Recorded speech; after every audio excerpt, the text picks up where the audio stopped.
Good afternoon, everyone. I'm going to call the meeting to order, so please turn your cell phones off. The continuance of the Leeward Planning Commission meeting originally convened on April 18th, 2024 at 9 a.m. will now come to order. It is Wednesday, May 22nd, 2024. The time is 17 p.m. The continuance of the meeting is streamed live on YouTube. All right, I'm going to introduce our chair. We have Vice Chair Mahina Pashan-Duarte. Aloha. We have Commissioner Dean Au. Good afternoon. We have Commissioner Michael De La Cruz. Aloha. And we have Commissioner CJ Kanuha excused. And I am Chairperson Barbara DeFranco, and we have a quorum to hold this meeting. From the Office of Corporation Counsel, we have Deputy Corporation Counsel Susanna Tiapula. Aloha. We have Deputy Corporation Counsel Jean Campbell. And representing the Planning Department, we have Planning Director Zendo Kern Aloha. is present to advise the Commission. Commissioners, please confirm that you've had an opportunity to read and review the materials related to this application being reviewed today. Yes. Yes, great. Okay, thank you.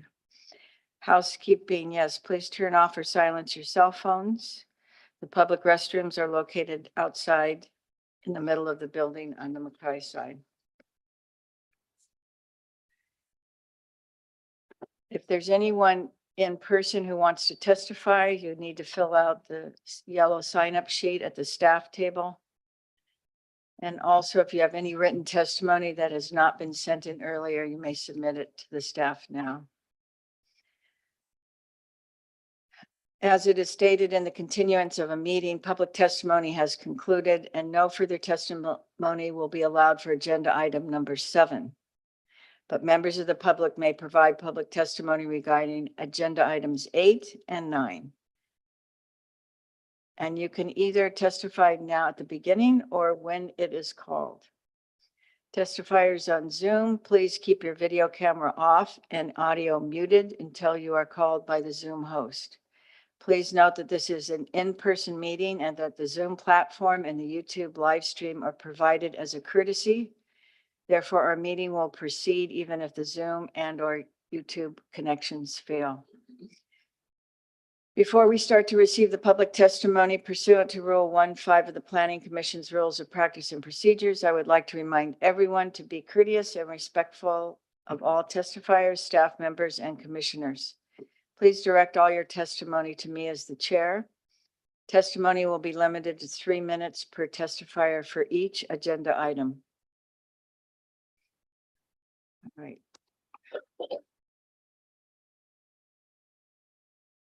So we have the in-person testifiers. We have one person that wants to testify at the beginning, and this is Leslie Iijima.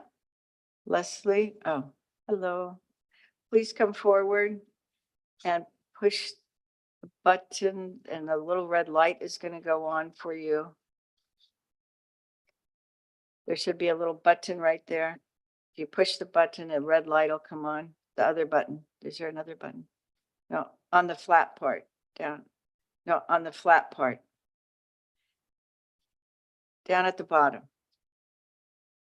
Oh, here. Oh, okay. Okay. Hi, so I'd like you to state your name and the town you live in. Okay. My name's Leslie Ijima. I live in Waikoloa. Yes, will you also raise your right hand? I'm going to swear you in to tell the truth today in front of the Leeward Planning Commission. I do. Thank you. You have 3 minutes. Okay, so I'm testifying in opposition to the Ohana bill. Bill 123. Excuse me. That's Bill 123. Okay, 123-24. Okay, in opposition to Bill 123-24, which removes most restrictions on building Ohana units for long-term housing. One, I believe it will negatively impact the quality of life in my neighborhood. by creating overcrowding and more conflict.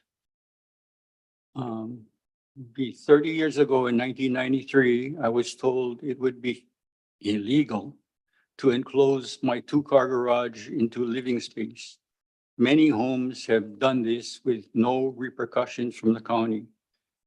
The property next door to me has unpermitted construction on all four sides of the house, and the owner has moved to Las Vegas while renting out rooms and has never paid taxes, to my knowledge, on rental income while people continue to cycle through. Originally a 3-bed, 2-bath house, it now rents to 4 or 5 different people or groups of people at a time. There are regularly 6 to 8 cars at the property. Down the street from me, there are regularly 10 cars at another property. There are multi-generational families already living in my neighborhood, already most of whom are not Kamaaina. The county does not enforce building codes or property line setbacks designed to prevent the spread of fire from one home to the next when reported.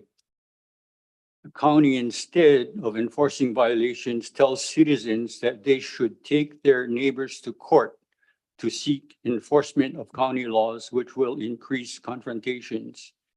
There are already cars parked on the sidewalks daily because of the aforementioned conditions, forcing me to walk on the street instead of the sidewalk when I walk my dog in the afternoon. There are many homes in my subdivision which have already doubled their living space with additions. I have seen the neighborhood in which I grew up in Kaneohe deteriorate because of the overcrowding created by the old codes, to where the streets I used to play on 30 seconds.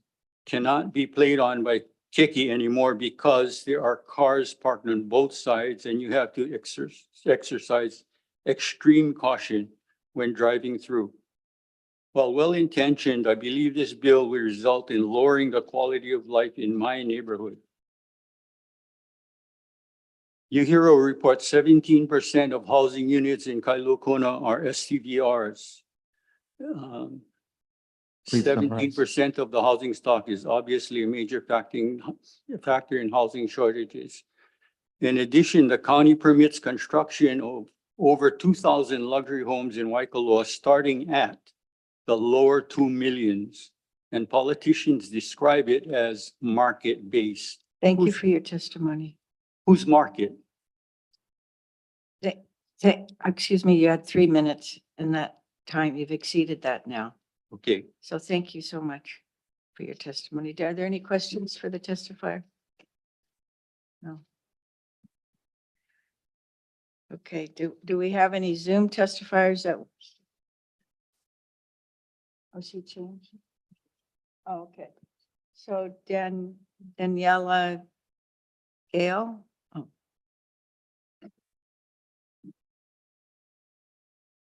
They're testifying on 2 agenda items then?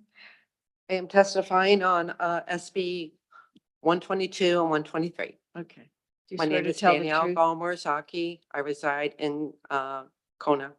And you swear to tell the truth today in front of, thank you. You have 6 minutes, but you have to let us know when you're done with each.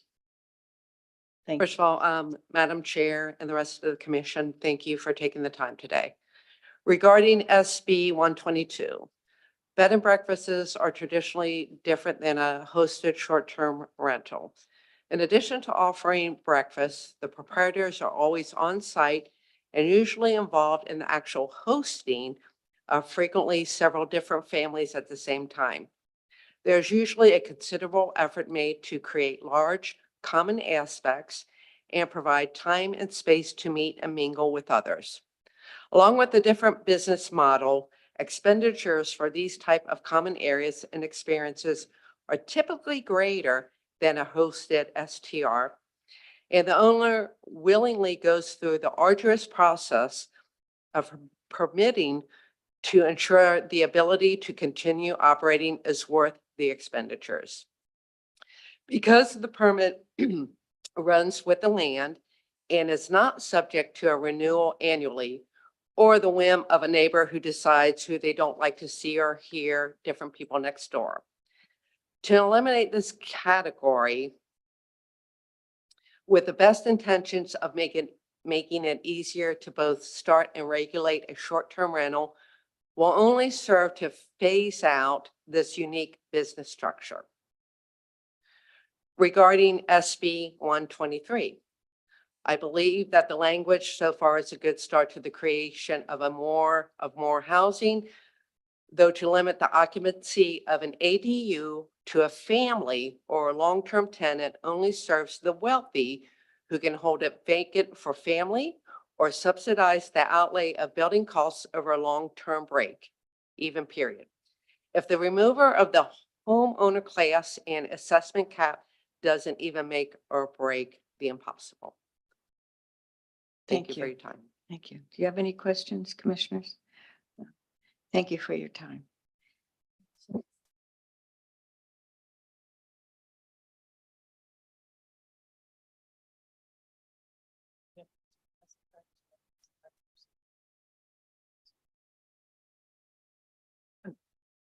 We only have one other testifier here to testify.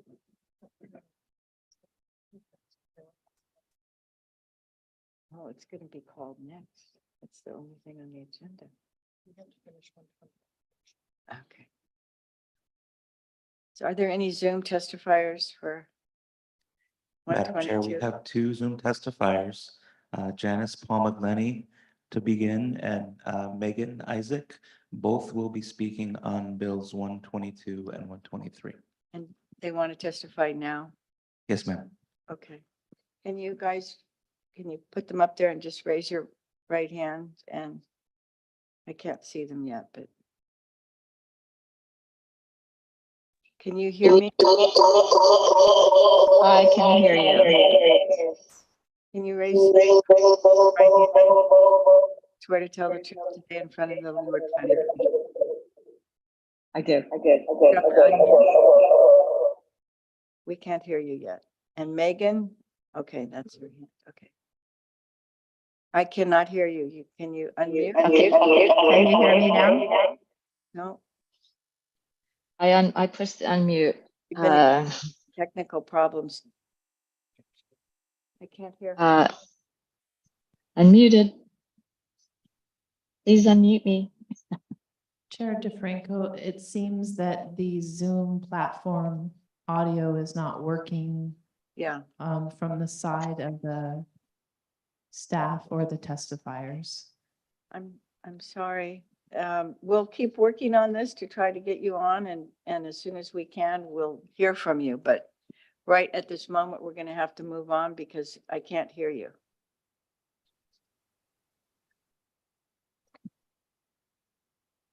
So, Crazy. Gordon Lindquist, are you here? Would you like to come forward and testify? I know we're going to hear Bill 121 first and then 122. Do you want to just speak now? Can you hear me? 22? I can speak now. That's fine. Okay, Okay. wonderful. This is on Thank you. I 122. just want you to raise your right hand and swear to tell the truth in front of the Leeward Planning Commission today. I do. You want to just state your name Gordon and the town Lindquist, and the town you Kailua, live in pardon? and the town you live in. Kailua Kona. Thank you. Very good. I think the issue of 121 and 122 are actually tied together, but my objection to the proposal for 122, even though I don't own a bed and breakfast, I have a STRB, but those people have gone through all the hoops that you folks in the planning department have asked them to. They've notified their neighbors within 300 feet. They've gone the permit, they've gone to the expense, and now to trash that is wrong. It's simply wrong. They should have the separate category to continue doing business as they have been as a licensed, permitted, use permitted bed and breakfast. To lump them and to disregard that and put them back with all new restrictions that are proposed in 121 is strictly unfair and probably will be challenged in court. Thank you. Thank you. Are there any questions? Thank you for your testimony. All right. So we still can't get Zoom up. Okay, so we're going to move on then to the agenda item.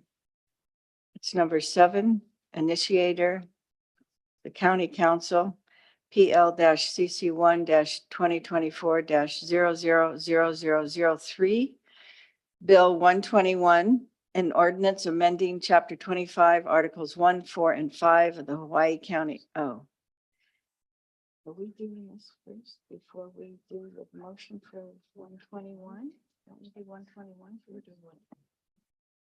So where is it? Did I skip it?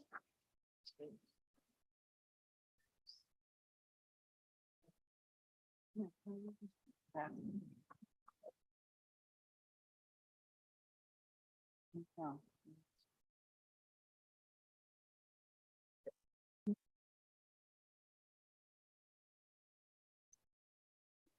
Can't see it. Okay, here it is. So what it did, we do this, it moved me. So we're doing 120 right there. Okay. So we're gonna now look at Bill 121, which we took up last time, and we already completed all of our statements from the public. Hi, it's nice to see you. Bill 121 is an ordinance amending Chapter 25, Articles 1, 4, and 5 of the Hawaii County Code 1983, 2016 edition as amended, relating to transient accommodation rentals and hosting platforms.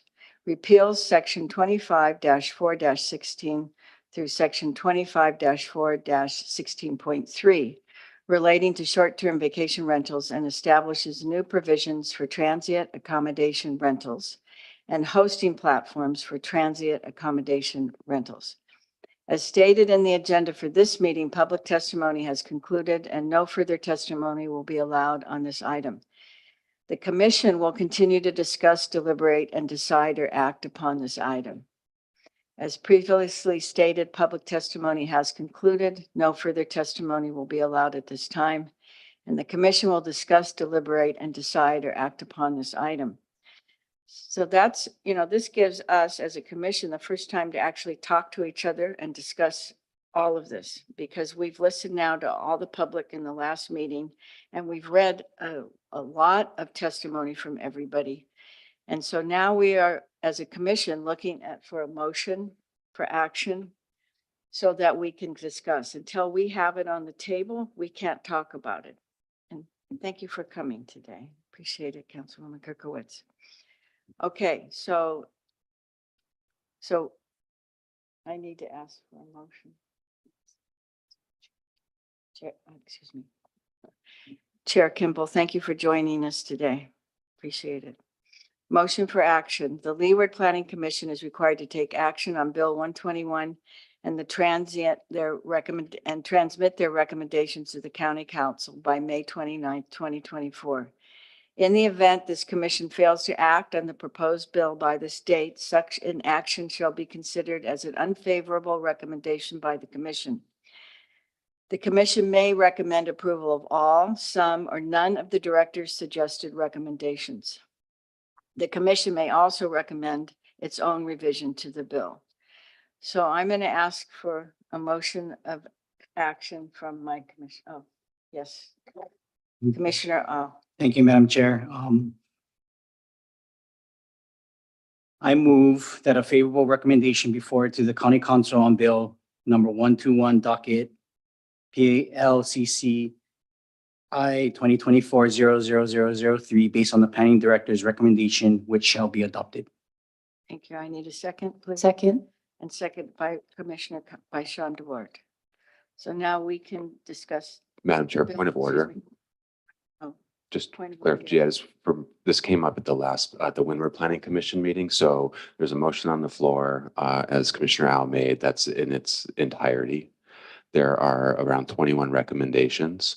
If the commission decided to take up and discuss each one of those, the motion could move to bifurcate or divide the question. So you can actually have discussion about each one of those individually and not have to do it as a whole. That can be very helpful in the conversation. So point of process. It's up to the commission though.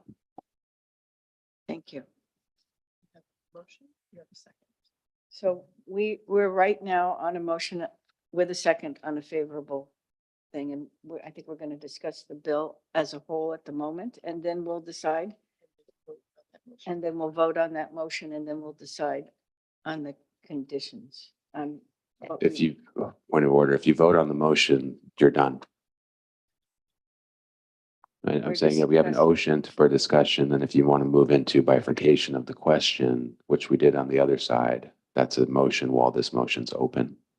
There is, right now, I'll turn this over to the chair. There's a motion, a second, and discussion.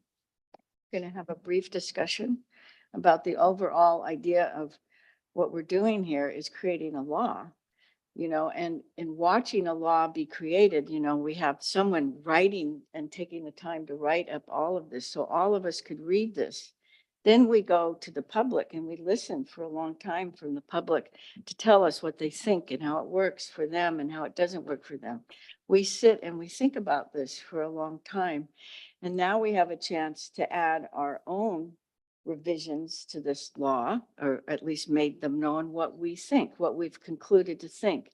And as it has been, clearly pointed out, there's 20 recommendations from the planning department about what they would change from the original structure of the law. Plus, we have all the input from community. Plus, we have our own input now to really suss out and take our time and make this into something that works for our communities and listens to the people of our communities. So before we, what do you call it? Bifurcate? We could now move to just discuss it as a whole. We could move as a commission to bifurcate and to look at the 20 things, or we could first discuss what we each see the changes should be made, and then look at the 20 things. So there's different ways that we can handle it. And I'd like to hear from the commissioners how you guys want to handle this. So Madam Chair. Yeah. So I made the motion, so can I just, can we get into discussion? Yes. Okay, so I read thoroughly all 21 recommendations by the planning director. I'm in support of Bill 122, and the reason why is because 121. I'm sorry, 121, and Yes. we need regulations. The last meeting we had, and even the testifiers that came in front of us today, they're talking about income, and they're talking about their neighbors and illegal STVRs, which are going to end up being illegal TARs eventually. We need to have regulations. Right now, it's crazy out there. There's so much illegal things going on. And for the people that testify that are against Bill 122, the majority of those, 121, they're all legal, right? So we're hearing from legal current STVRs, and they're against this bill. And the majority of them are it's generated income. Right. What we've been hearing is that a lot of these are kapuna people that live in their homes. It's a subsidized income for them. It kind of supports them, and they need this. And it's money generated. It's a business. All these people all have businesses, and businesses need to be regulated. Yeah. So fellow commissioners, please look at the whole visitor industry as a whole. So here we have all these hotels down on the Koala Coast, and they're jacking up their prices, right? And right now our STVRs could potentially not jack up their prices, but if the prices are going up in hotels, then STVR prices should go up, rightfully so, respectively. So from a business standpoint, I just see that these legal STVRs are actually going to make they're going to come out ahead. If they follow the rules, if they get regulated, they do what they're supposed to do, which they already are doing it. I think they're going to come out way more ahead. And, it's really not fair for the hotel industry to raise their prices, and for our business people out there in the STVRs to keep their prices low. I think it should be respective as this side comes up in the hotel industry, so does the SDVR should go up as well. And we need regulation. These people are doing things legally. And it's not going to take much more for them to continue it. It's going to be burdensome because they have to draw plans and they have to do everything that this bill is going to end up saying. But I just think it's going to benefit the people that are opposing this bill. Thank you. That's just my opinion. Yeah, I look at it, it's $1 billion industry. It's a huge income maker. I agree it needs to be regulated. I've also listened to a lot of public testimony of trying to understand how to incentivize people to come in that are illegal and become legal, to make the process easy for them to understand, to help the senior citizens that, have a fixed income or looking to rent a room out, and how we can help them. I'm also looking at how it's going to be enforced. All of these questions came up for me personally, and do the other commissioners want to chime in? I don't want to just. Commissioner De La Cruz? Yeah, I have to agree with Commissioner Al. There's definitely need to be regulated, and such, and I do represent a lot of our hotel workers here across the state and this island alone. Over 5,000 members that we represent here on the island, and hotel workers, hotels facing low occupancy because of the competition that we have here. And like I said, it's definitely need to find that balance and then be regulated to have a win-win on both sides. I see, from Commissioner Al mentioned, it is a income coming in for the locals here as well. So just got to find out that solution and that balance. Yeah, thank you. I know too that, for me, part of doing this is to be creative in our thinking. In creating a law is to be creative in our thinking so that we address some of the issues we're hearing from people of having, they'll read something, get overwhelmed, how to draw a plot plan. Maybe we can provide templates for them, to help them do these things. I definitely want to see this go through also, but another piece that was missing for me in this was, because this deals with tourism and bringing people to the island here, is the education of the ability for all these people that have these rentals to educate the people coming here about Hawaii and our culture and the sensitivities that people have and the way that we live. It's different, but it gives us an opportunity at this time to incorporate something, a cultural piece into this, about educating people that arrive here on this island, So I see this, as an opportunity for all of us to, come together and to look at it and try to make the regulation friendly, a little friendly, because to take it all in at first, it's a lot. It's really a lot. And I think part of me one of the confusions was, well, if I live in this room, I can rent that room. And if I live in that outbuilding, I can't rent this building. And what if I live right next door? These were some of the questions that were coming up for me. And I think some of them are addressed in the planning department's recommendations. And some of them maybe we can address. Commissioner Dort. Yes, thank you, Chair. I also am in favor of the intent behind this bill. I agree with Commissioner Al that these are businesses and that businesses need to be regulated to ensure the safety and, the integrity of what is business services that are being offered. I also agree with you, Commissioner or Chairperson DeFranco, that regulation is having the bandwidth and the proper resources to regulate Yeah. is important. Yeah. Very important.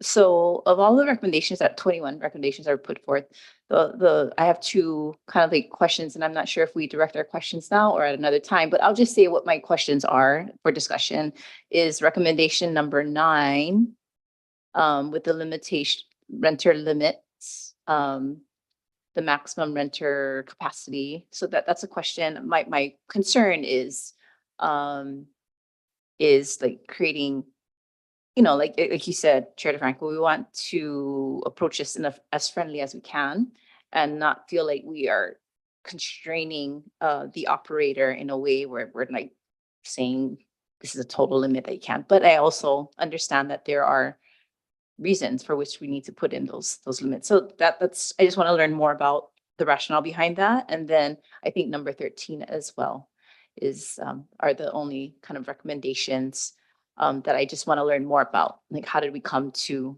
these recommendations? Thank you. So this all being said, that we're sort of in agreement with the regulation.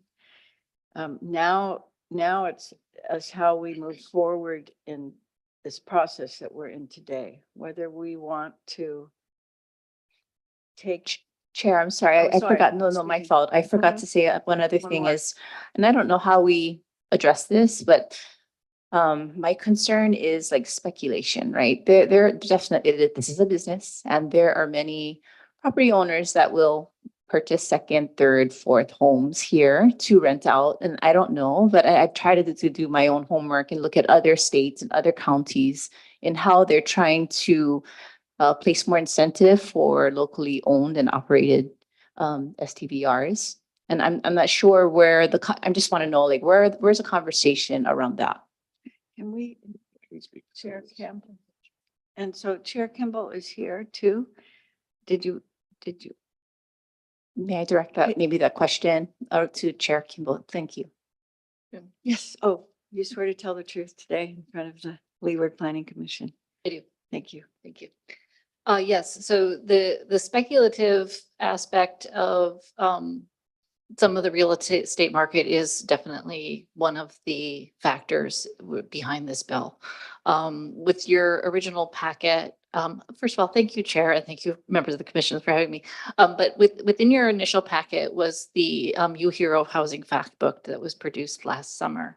They just came out on Monday. I don't know if you saw it, with the latest fact book.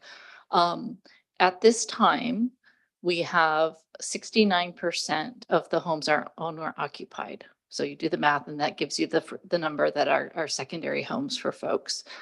In addition, 23% are owned by folks out of state, so claiming income based on their income tax filings. Our short-term vacation rental numbers between the two reports went up by 0.6%. So almost 1,000 units per the way that they're counting them. The purpose of this bill, the loophole that it closes, is scenarios where people buy a home and they claim to put an operator in it. And so it's a second home. They're not living there. They claim there's an operator and it's hosted, so they don't have to be under our SDVR code as it stands now. That's one of the loopholes we're trying to close, right? So the investment side of housing is one of the things that we're trying to address with this bill. I hope that answers your question sufficiently, but please let me know if I need to expand. Yes, at this time, yes. Thank you.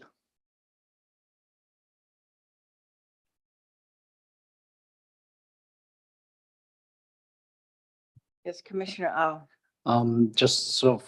Something that I want to bring up is enforcement. You know, and enforcement isn't our privy, right? So a lot of the testifiers and a lot of the concerns and the things that are going on in the community, our commission and what Bill 121 is just more regulations, and it's to make it legal and to set rules for STVRs or TARs. The enforcement aspect of it, the legal aspect of it, I would like to see maybe future bills, future laws to help with enforcement, because our planning department is just, there's not enough staff to enforce. So, but again, it's not our privy. We're just here to look at Bill 121 and the intentions of it and the regulations of it. You know, again, a lot of the testifiers that are talking, that are testifying, you know, a lot of them bring up illegal things going on, but that's not what we're discussing. This is Bill 121. So I just want to make that clear and let the public know that we want everything to be regulated, but enforcement is something that's needed. So And we recognize that as a commission. I recognize that too. And I somehow thought that part of the fines that could go to people that are doing things illegally, the money would go to fund the people that would be enforcing it. Is that the understanding, Chair Kimball? Yes, if I may. So as the program stands right now under the current law, it is not sufficiently funded to actually support any enforcement requirements. That's one aspect. The second aspect is that the standards of operation are quite ambiguous and very difficult to enforce. So within Bill 121, if you compare it with the current law, you'll see that the same elements are there. We're talking about parking, we're talking about noise, we're talking about gatherings. But the language is different, so it's much more clear to say black or white, this thing is happening or isn't happening. That's one of the aspects of it, making it more enforceable because it's more clear.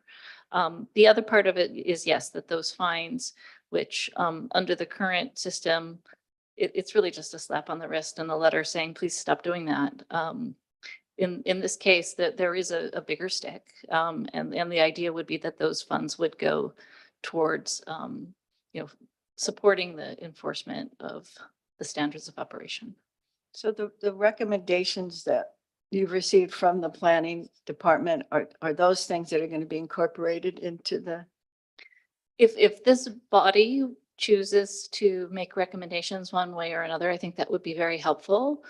To your point earlier, this is the sausage making process, and I'm actively asking you guys to be contributors to the process in this case.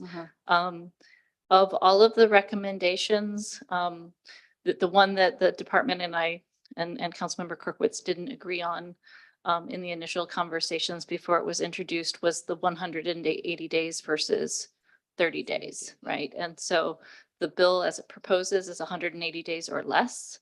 The planning director's recommendation is 30 days or less. I can tell you that the reason we were focusing on the 180 days is that's what it says in the HRS as well as our real property tax code. So as far as our chapter 19, our real property tax code says 188 days or less is considered a short-term rental, whether or not it's regulated under the STVR code or not.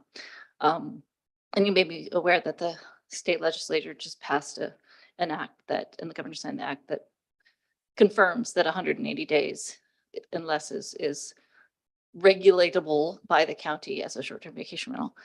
The director, I'd offer the director some time to speak on the contrary side of that. You know, most of the amendments I support and I think are well-founded, and that's the only one that we had initial conversations and we agreed to just push it to you guys and have you deliberate on it and tell us what the right thing to do would be. Thank you. So I just need to clarify something. So the motion on the table is to pass it with the 21. Yeah, so let me clarify my motion. So it's a favorable recommendation with all 21 recommendations Okay, as a whole. as a whole. Okay, I just wanted to be Chair clear about that. DeFranco? Yes. May I ask my questions to Director Kern regarding recommendation number 9 Yes. and 13? Yes.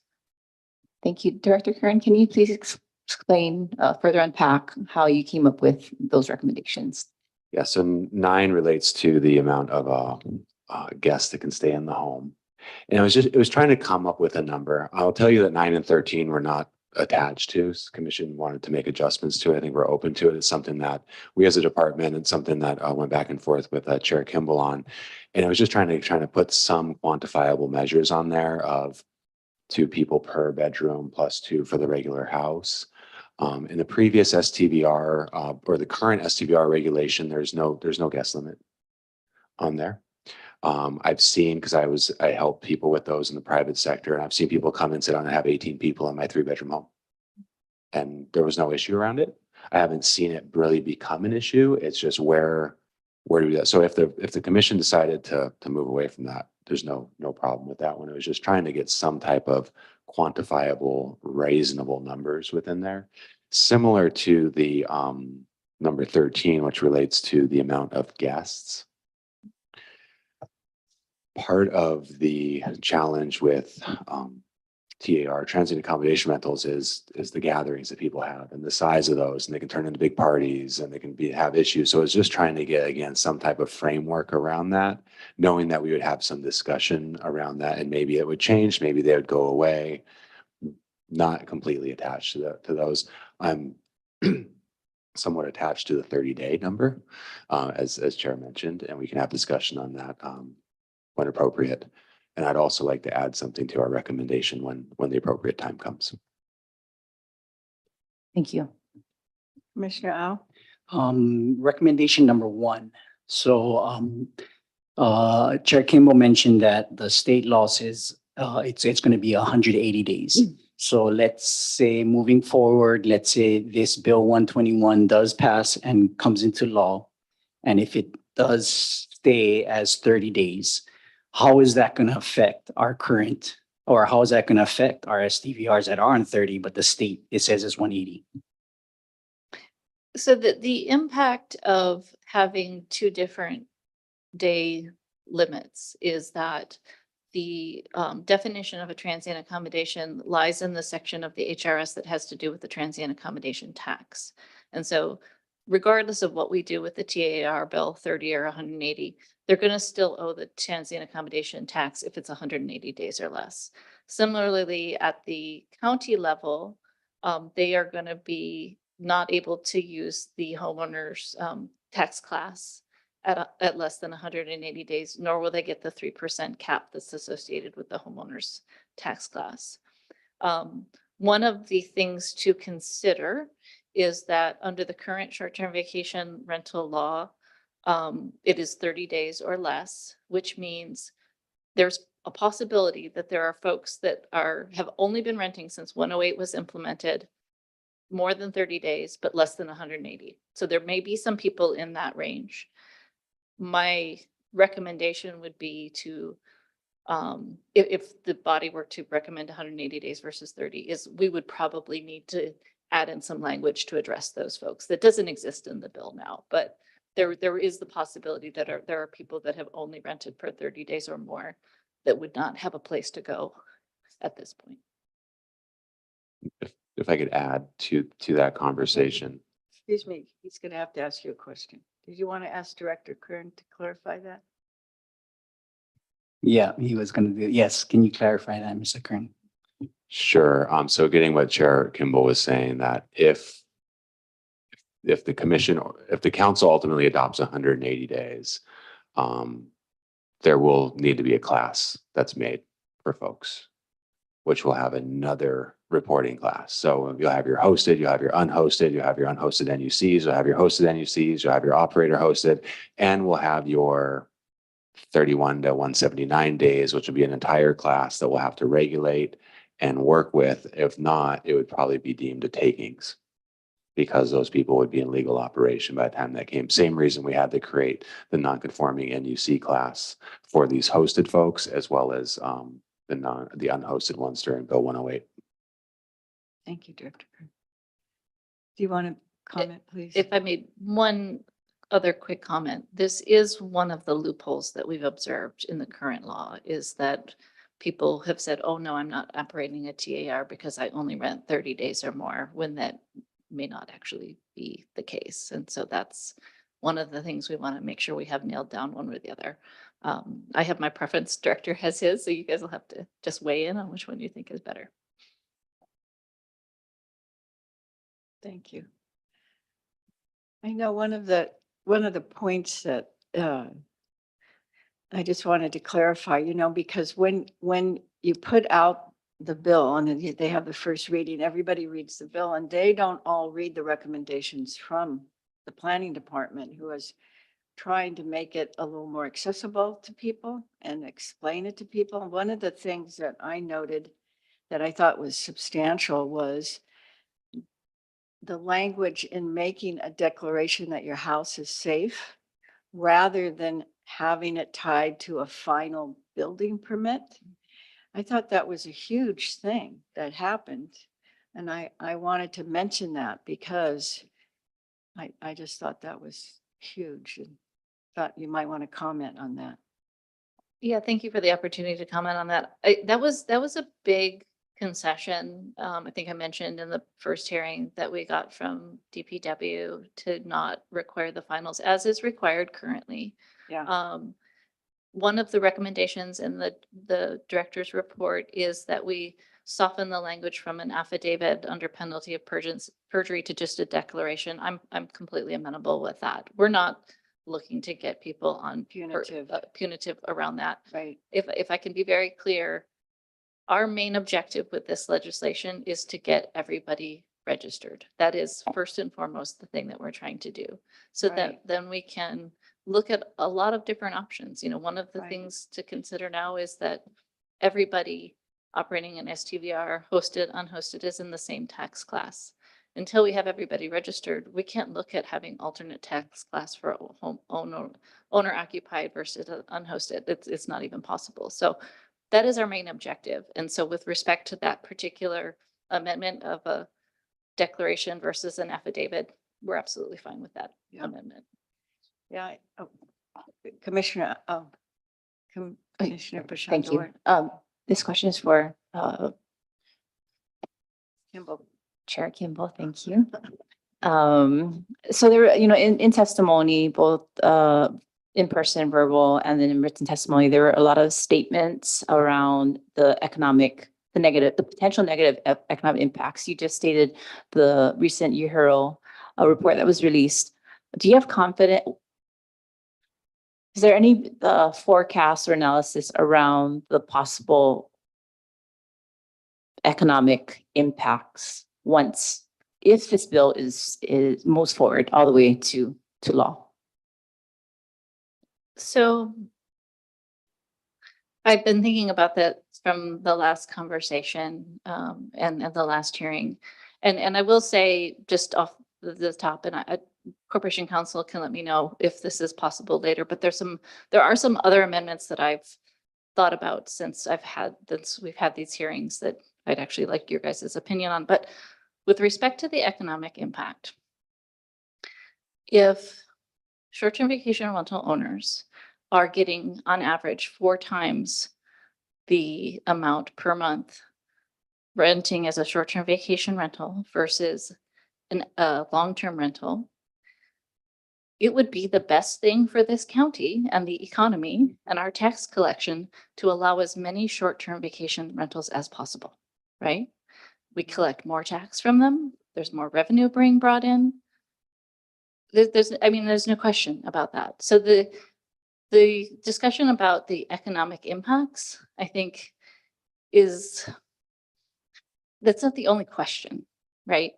As far as the fact that across our county, unlike Oahu, Maui, Kauai, we do not have many resort areas and we do not have them distributed across the entire county.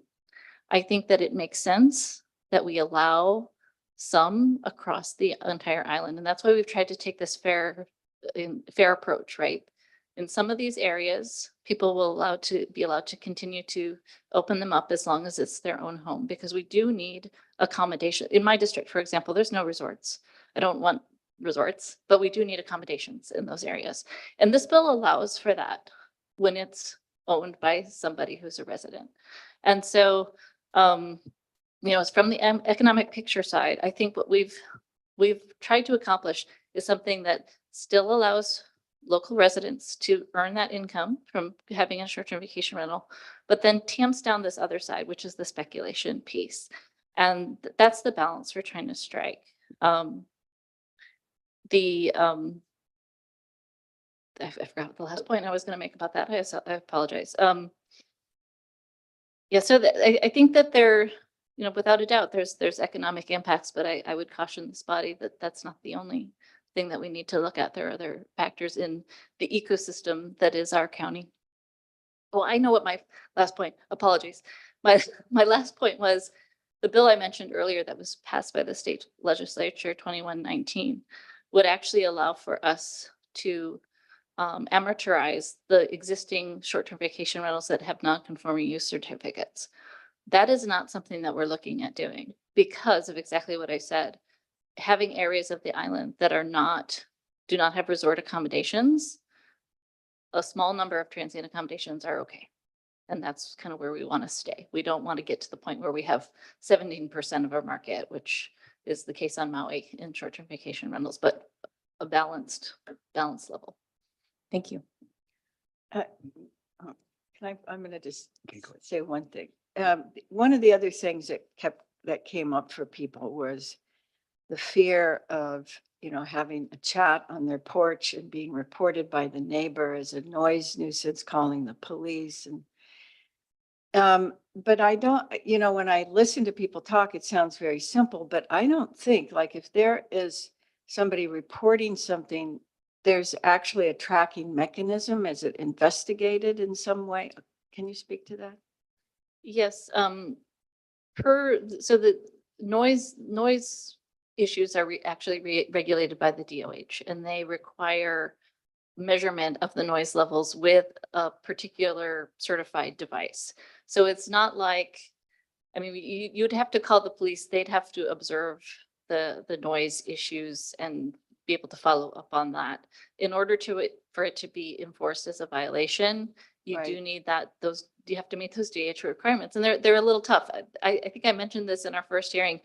This is probably one of the trickier pieces, because it is the thing that we get the most complaints about, Right. but it is also the most difficult to regulate based on what is required under the HRS and some of the other things. Right. I know it was the same way with barking dogs, Yeah. Oh, it's exactly the same Right. with that. Yeah. Oh, my goodness. Yeah. Yeah. Okay. Commissioner Al. Thank you, Madam Chair.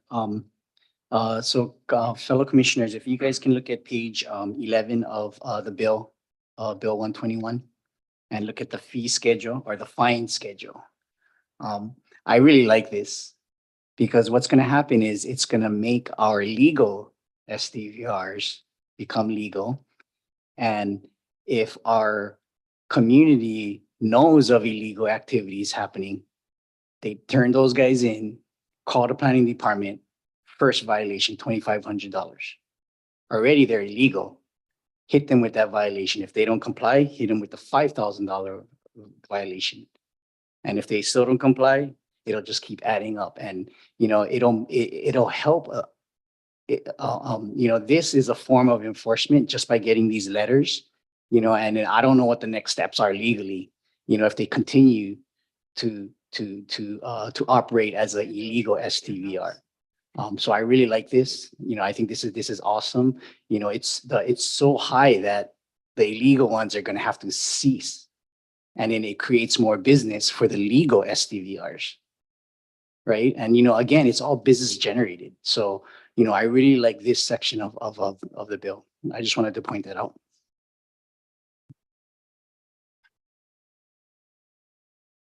So now we're back to this place of, Oh. Something. Is there a question is there a question? for the planning director? Yes. So So wait, I have a question. I just want. let me just ask Corporation Counsel, Susanna, how do I amend my recommendation? That's what I'm trying to do. We have testimony here. I have a recommendation. I'm just trying to get the floor to offer up an amendment on there. It's If not, there is a question for the planning director, then the planning director can respond. Which amendment? Where? Planning director is currently here to advise the commission. If the commission has a question about the planning director's recommendations, he can answer. I have a question about your amendment to your recommendation. Will you please speak to it? sure. Thank you very much. We received testimony from Chair Kimball dated April 30th. Related to sections 25-4-16.1 and 25-4-16.2 that amends section 3 of that where it states that the owner shall live. Currently, the way it was written, the owner shall live in a single-family dwelling on the building site and the home and not live in a guest house, detached bedroom, etc. The amendment basically states the owner shall live on the building site of the transient accommodation rental. So they can live in the detached bedroom, they can live wherever they want to. We support this amendment and would like to make that part of our recommendation if the commission so chooses. Thank you. Thank you for speaking to that. That was one of my big concerns was how is it stated if they own the property adjacent to it and they have a house right next door? So I'm just saying, why can't they live there too? What's to stop that from being recommended? We could recommend that if we wanted to. Indeed, yes. If Yeah. that is a provision that you think is appropriate to recommend, I encourage you to do so. But, in response to all the testimony that we heard, both in person and the written testimony, this was one of the big hot button items for folks was, why are you dictating where on the property I can live? And the original reason for having put that in there at all in the first place is that the zoning code already prohibits kitchen facilities in detached bedrooms and guest houses. And so this was aligning with that, but we realized, well, we don't need to actually also regulate that here, right? So the decision was to simplify the language and actually go back to, this is the language that was in the bed and breakfast definition. And so we just simplified it back and rolled it back to that. And so if people want to live in their detached bedroom and eat out every night, we don't care. So that's why we took that language out in response to the testimony received. And along those same lines, Chair Kimball, the question was, especially in agricultural land, that they have a lot of buildings that were considered agricultural dwellings for farm workers, right? And my understanding is that's state regulated and not by the county. And this a lot of times can be misunderstood a little bit. And I would like you to clarify that for us, if you could. Yes, so HRS 205 is the provision that guides the permitting process through the planning department to build additional farm dwellings. Within that provision, it requires that additional farm dwellings exclusively be used for folks that have association with the farm activities. So that said, we cannot at the county level permit their use as STVRs because that use is prohibited at the HRS Right. level. Does that Thank you. clarify it? Yes, Yeah. thank you. So do we have any recommendations or do we want to put this forward or we want to define things a little more? Chair, Yes. to the amendment that was put forward, which that is attached to which recommendation? If I may was that- respond, that was an addition, the one that Director Kern just mentioned about which part of the house the people can dwell in. Yes. Yeah, that was an amendment that I sent in as a communication to you folks prior to this meeting. So it would have to, you guys, I think, would have to adopt it as an additional recommendation of the planning directors. So Chair DeFranco, there would be then possibly 22 Right, so we'd amend the recommendations motion. that we would be. I'd like to amend my motion and add condition number 22 Okay, as stated. Second.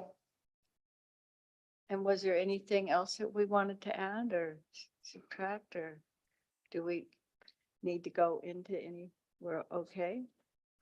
We're okay to, any more questions for Chair Kimball or Directors Kern? No? All right, so then we're going to go for a vote. Roll call vote, please. Thank you, Chair. So the motion is to forward a favorable recommendation to the county council with the director's recommendations inclusive of the amendment submitted by Chair Kimball. So that would be a total of 22 recommendations. Commissioner Al, Aye.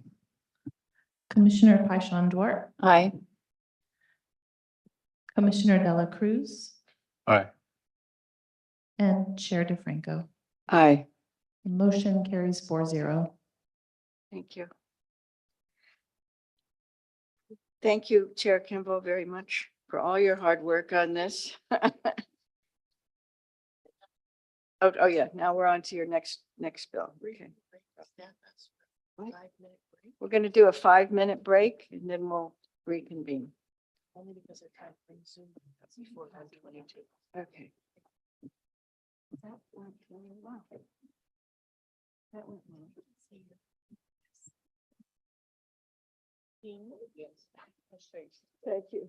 Thank you. Thank you.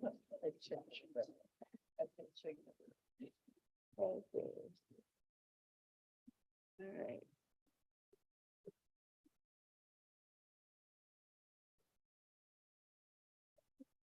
Well, thank you, team.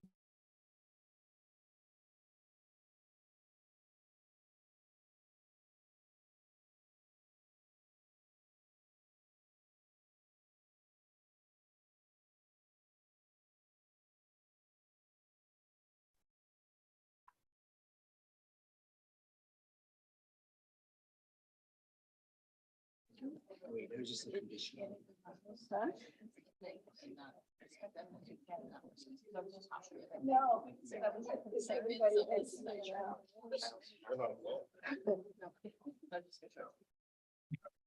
It is hard to regulate this, but. Hi, you know, Janice. it's a Yes. This is Maya. We're trying to test the system. Are you able to hear me? Oh, Maya, can you hear me? Hello, I can hear you.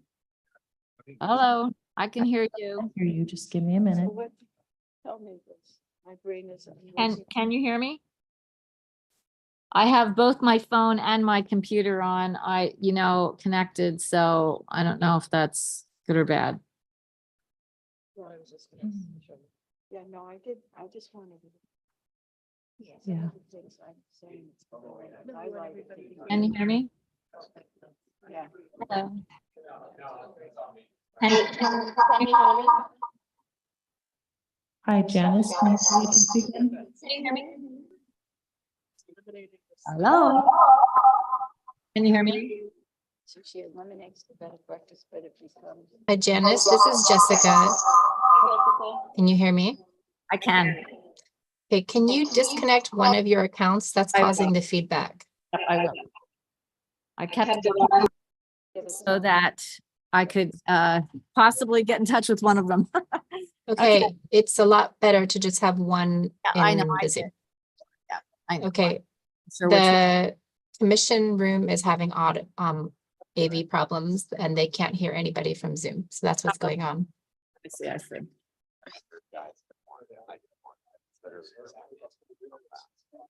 So what's gonna happen?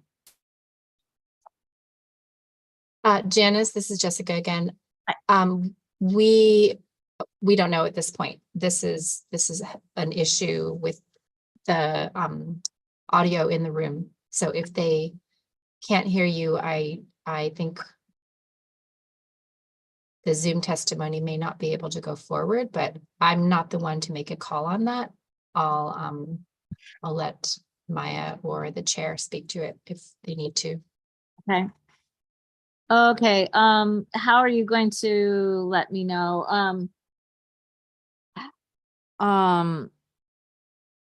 I'd like to leave my office. I just don't, but I don't do emails when I leave my office. I don't have them on my phone. So, I don't know. Can you text me or when do you think you're gonna find out? We can send out an email if possible. That's the way we can communicate. Text me instead so that if I can leave my office, because I Sorry, we can't do that. I can send you an email. That is be looking at emails. Otherwise, you're just gonna tell me, if I just keep the recording.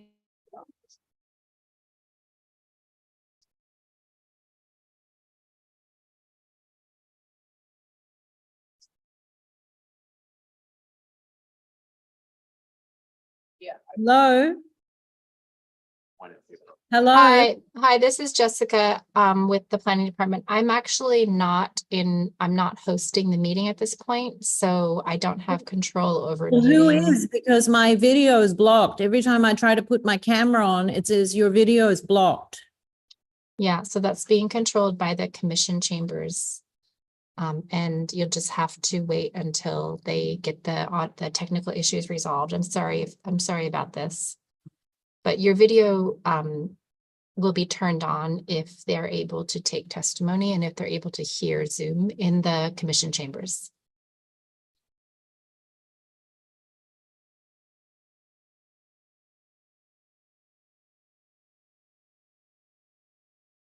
Jessica, do you know when we might find out? I'm not there, so I think they're currently working on it. They have some staff who typically works with the county council there who's trying to help them figure out the technical issues, but this is not an issue that we've encountered before. So Oh, my great. apologies. All right. Thanks, Jessica.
Hi, this is Jessica again with planning.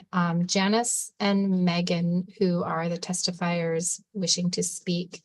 We're going to try a method of a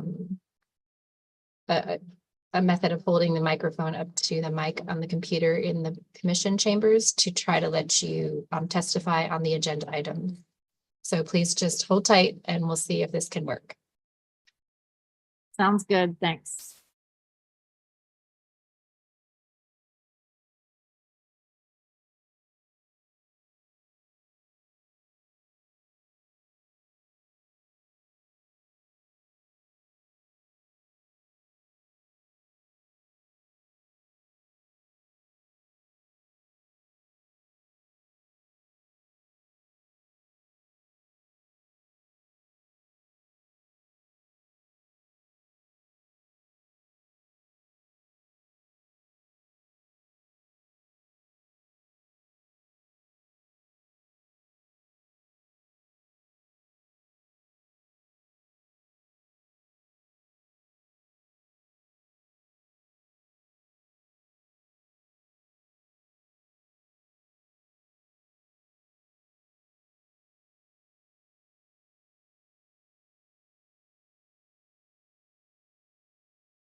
public testimony on Zoom first? Well, we have a workaround on the Zoom that we're going to try. So we have 2 Zoom testifiers. Janice, are we ready, everyone? Okay. So you want to shut that door then? So we're gonna, where am I? Staff. So we're gonna take the Zoom testifiers and we have a little workaround here. So we're holding a microphone up so that we can hear you. Huh? Are you there, Janice? And what's the other? Wait. Yeah,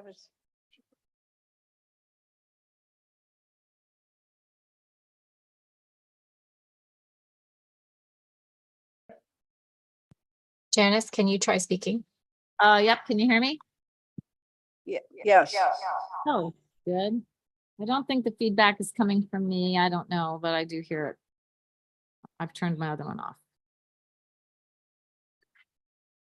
So I'm just, I think I've sworn her in already. So you're going to go ahead and give your testimony. Okay, my video isn't working. at least I can't see me. But anyway, I'm going to speak to Bill 122 first. Aloha Commission Chair and Commissioners. Thanks for trying to work this out today. I understand logistically why it's being proposed that bed and breakfast be moved to a new category. However, this seems unwarranted and may have possible negative impacts on that specific industry. B&B's created a vision, one that holds a special and traditional lure. That's part of why I feel they should be left in their own category and with many of the same rules as now apply, including and especially being owner hosted, which is the same restriction that should be required for all STVRs outside of resort areas or resort zones. A title of bed and breakfast evokes in tourists the opportunity to share a local person's home and knowledge, including having a meal in their home as further opportunity to get to know the local owners, culture, and environments. Being able to call a place a B&B that has a meal in the fridge to be eaten cold or microwaved in a rented room doesn't fit that vision or title, and nor should it. And an STVR that advertises as a B&B shouldn't be allowed to circumvent the traditional situation of breakfast being served with other guests and the owners present. Changing the name and intent of B&Bs would diminish one of the truly worthwhile enterprises that create an interface between tourists and local people. Permitting should not run with the land or title, but there should be a slightly longer time that permits last to allow for continued certainty of the business or for sale of the establishment with some sense of confidence that it will be able to continue as that enterprise. However, most importantly, as with any STVR, the business, which they all are, must be owner hosted and any complaints be treated seriously, with multiple ones resulting in hefty fines and possible loss of permitting.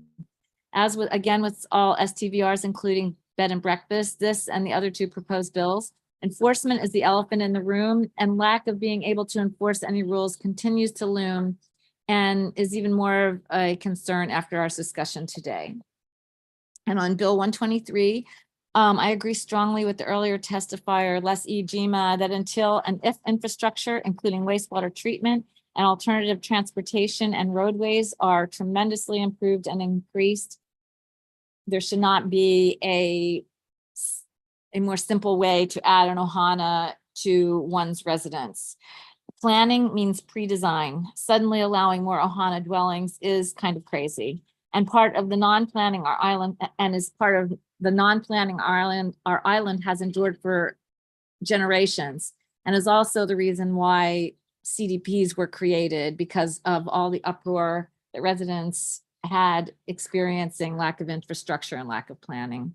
So thanks for hearing my concerns and thoughts, and best wishes on finding out some really good solutions to these difficult issues. Thank you for your testimony. The next testifier, please. Hello, can you hear me? Yes. Thank you very much, Planning Commissioners. Aloha, my name is Megan Isaac. I am a resident of Hilo and I operate a short-term rental business in the downtown district of Hilo. Therefore, a lot of these legislations don't affect me directly, but I'm here to comment because of my very serious concerns about the effect that these will have on our economy as a whole And I feel it's my responsibility to speak out about that. And I note there are many others who have done so in the similar fashion, speaking in the most general sense about the economic impacts, which I don't believe have been sufficiently addressed and should be everybody's primary concern. And so my concern at the discussion I've heard today and the disregard in that discussion for genuine economic harm, I'll keep these conclusions relevant to the two bills I'll discuss. Excuse me, I hate to interrupt you. Are you testifying on 122 or 123? Both, and so I claim my 6 minutes to testify. Thank you. So Bill 122, I believe, can be summed up as posing an issue of interference in commerce. There was a process established for the licensing and registration for bed and breakfast, which is actually a time-honored form of lodging business and literally a category of accommodation known around the world. The registration process was established and multiple contracts between business operators and the Hawaii County have been entered in good faith. Bill 122 represents interference with those contracts and interference with commerce. This will leave room for litigation over those contracts if Bill 122 is passed into law. And therefore, I really recommend that the Planning Commission take this very seriously and consider that it should not be favorably recommended. It should not be a finding of this Planning Commission, I believe, to recommend this bill. And I have to say, based on the discussion I've heard today about item 7 and also in consideration with this bill, the litigation should be of concern. I'm sorry, my other concern about this bill is actually that I'm aware from disclosure today of a planning commissioner that he states he represents the interests of hotel workers. And I believe deliberating on Bill 122 by that commissioner is a conflict of interest, and recusal of this commissioner from deliberating on Bill 122 and Bill 121 would have been appropriate and may even have been advised for that individual and for the commission from a legal standpoint. And I suggest the representative from Corporation Counsel be immediately consulted about this. Further, my testimony about Bill 123 can be brief and simple. My concern here is that I believe we all should consider this, like the other two bills in this trio, is overreach. Bill 123 appears to be a very clear example of cultural appropriation of a time-honored cultural practice at the very root of Hawaiian culture, that blood family and those with close ties to family are ohana, and that we take care of each other. The cultural appropriation of removing ohana from the language seems a strategy to erase the argument for extended family or intentional communities, of which there are many, especially in Puna and Hamakua Coast.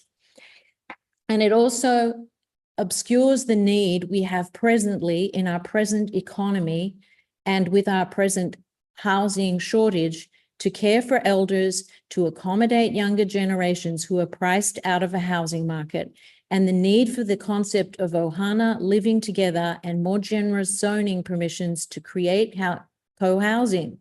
It's never been greater than now.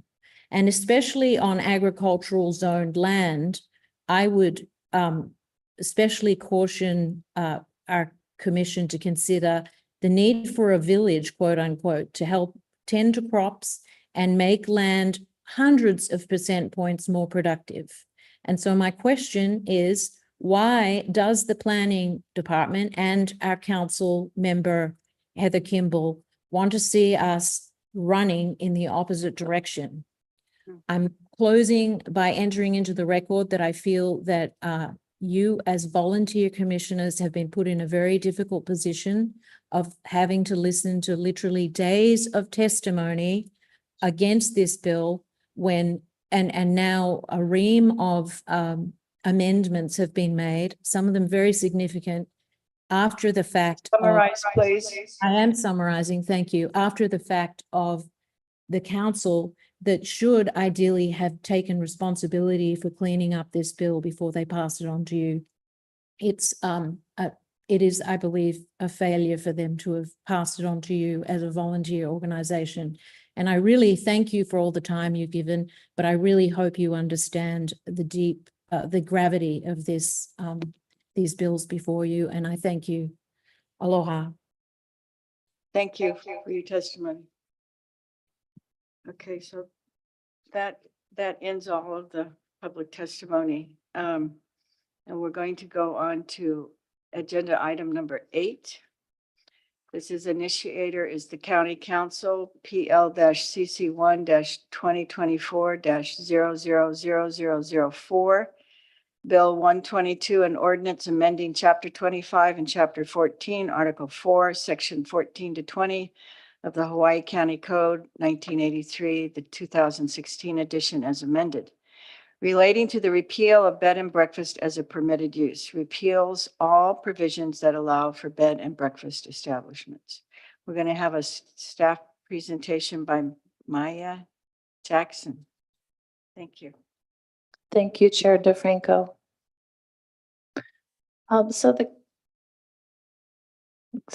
Excuse me, sorry. Derek, do I have control or do you? Okay. Can you take it back to the first slide, please? The mouse is running the show. Thank you. Okay, can you go back to the first slide? Yeah, thank you. Okay, so the County Council has initiated Bill 122 related to the repeal of bed and breakfast as a permitted use. So this bill has been referred to the Windward and Leeward Planning Commissions. The Windward Planning Commission has already heard the bill and made its recommendation. And so now it's before the Leeward Commission. The purpose of the amendment is to repeal all zoning code provisions for bed and breakfast establishments, as they will be regulated as either an owner-hosted or operator-hosted transient accommodation rental, should County Council initiated Bill 121 be adopted. So what is a B&B or a bed and breakfast? It's currently defined as any single-family dwelling and or guest house, which have been permitted on a building site, and that's zoning code lingo for a property, in which overnight accommodations and only breakfast meals are provided to a maximum of 10 guests for compensation for periods of less than 30 days. The B&B establishment shall be subordinate and clearly incidental to the principal use of the dwelling as a residence by its operator and not alter or be detrimental to the character of the surrounding area. The operator of the B&B establishment shall reside on the same building site or property as that being used for the B&B establishment.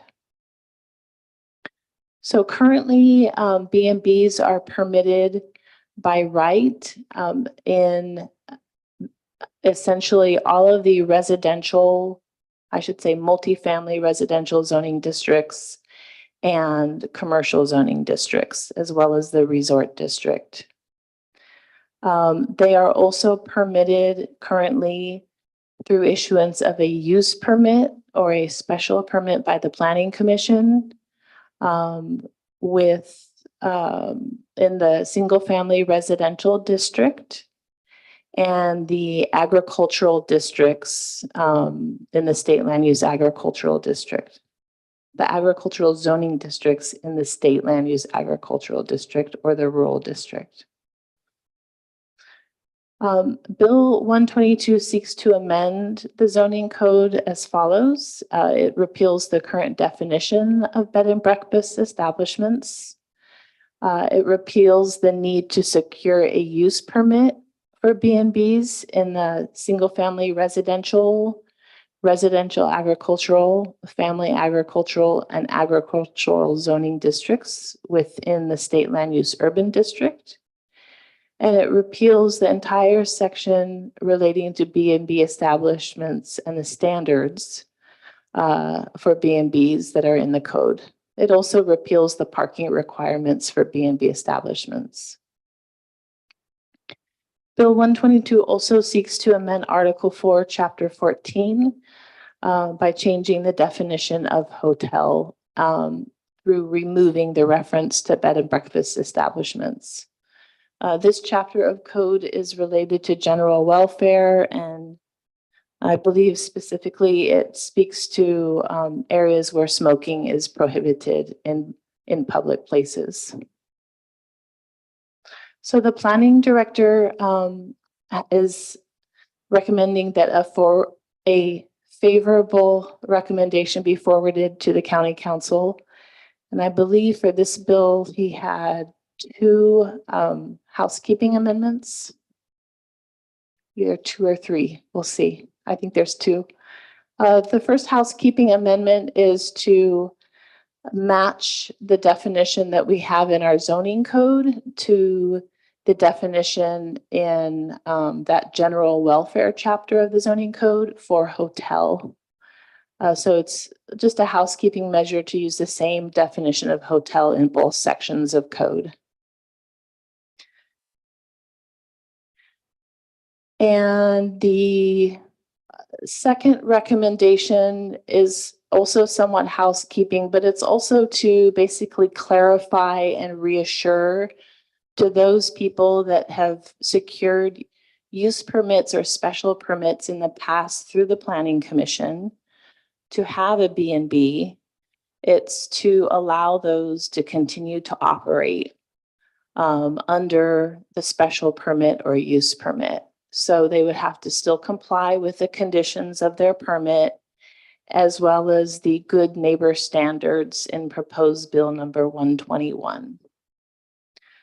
And I think this is an important recommendation, but because in past testimony that the commission heard at the last meeting, there was some confusion by the public over whether or not they would still be able to operate their B&B if they had their use permit or special permit in place. So the next steps for the commissions are to transmit their recommendations to the county council by May 29th. The commission may recommend approval of all, some, or none of the director's suggested recommendations. And of course, the commission can also make their own recommendations on the bill. And once these bills are transmitted to council, there will be additional opportunities for the public to testify at least 2 to 3 hearings as it goes through the county council process prior to adoption. And with that, I'd be happy to answer any questions. Thank you for the presentation. I am glad that you clarified the importance of people hearing this, that if they have, is this right, the existing B&B special permit issued by the planning department or the commission, that they will continue to have that. They don't have to get anything new. They will continue to have that. And they don't have to file anything different. They will continue to follow exactly what they've been doing in the past. Is that right? That's correct. Director Kern, do you have anything to say about that? No, I just appreciate that clarification has come out, because I think that's been one of the points of confusion on this. And then as it relates to hosting platforms, we would work with the hosting platform to utilize the use permit or SPP permit number to qualify them as a permitted transient accommodation rental on the hosting platforms, because they'll be a little bit different registration number than, say, a TAR. So anyways, we have it figured out. Thank you. Right. So going forward, people won't be applying anymore for a bed and breakfast permit because they won't exist. But the existing ones are in perpetuity as long as they stay within the confines of their agreements. That's right. And the owner hosted can call themselves a bed and breakfast if they want to. Okay, so if they don't have a B&B license per se, and they're coming in new and they're going to get something that is like B&B, does it have the same requirements, but they can call themselves a B&B? Yeah, if they have any regulations that relate to Department of Health, they have to be compliant with that outside of the planning department. The concept was, as we went through this TAR legislation and we came with the owner hosted, Yes, it was the same as a B and B. And it'd be Right. further confusion to say you can be owner hosted and there's a B and B, where if it's the same thing, that's why repealing the B and B. right. So it's Ordinance made legal for sense. them to call themselves B Correct. and B. And they would be serving breakfast. They could. obviously. Okay, all right. Chair Kimball, did you want to speak to this also? Oh, Yeah, if I could just make a few comments by way of introduction of this piece of legislation. I mean, just straightforward. It is becomes unnecessary to have this whole other permitting process. Now that we've covered the hosted accommodations under the TAR bill. Hearing both from my colleagues when we first heard this in committee, as well as some of the testimony about people still have a nostalgia about the term bed and breakfast. yes, I will be considering language in Bill 121 that makes it clear that if it's owner hosted, they can call it a bed and breakfast. And they can serve breakfast if they meet those DOH requirements. So I'll probably end up pulling a little bit of the old bed and breakfast code and sticking it in that section of the owner hosted TAR bill. But yes, cannot repeat enough that the special permits that have already been given for this usage will run with the land and will continue to be valid moving forward. And I'm also absolutely amenable to the corrective amendments suggested by the director. so running with the land means if they were to sell their house and they had this permit, it could go with the. That's with the- correct. with the All house. non-conforming use certificates by the chapter 25 run with the land. Thank you. Does any of the commissioners have any questions? For Chair Kimball or Maya? No. So then we are at a motion to action so we can discuss. Actually, Chair, may I request executive session very brief to seek specific legal counsel? Yes, so we're going to move to an executive session. Oh, is there a motion? Yes. That's a Motion. motion. Second, I second that. Thank you.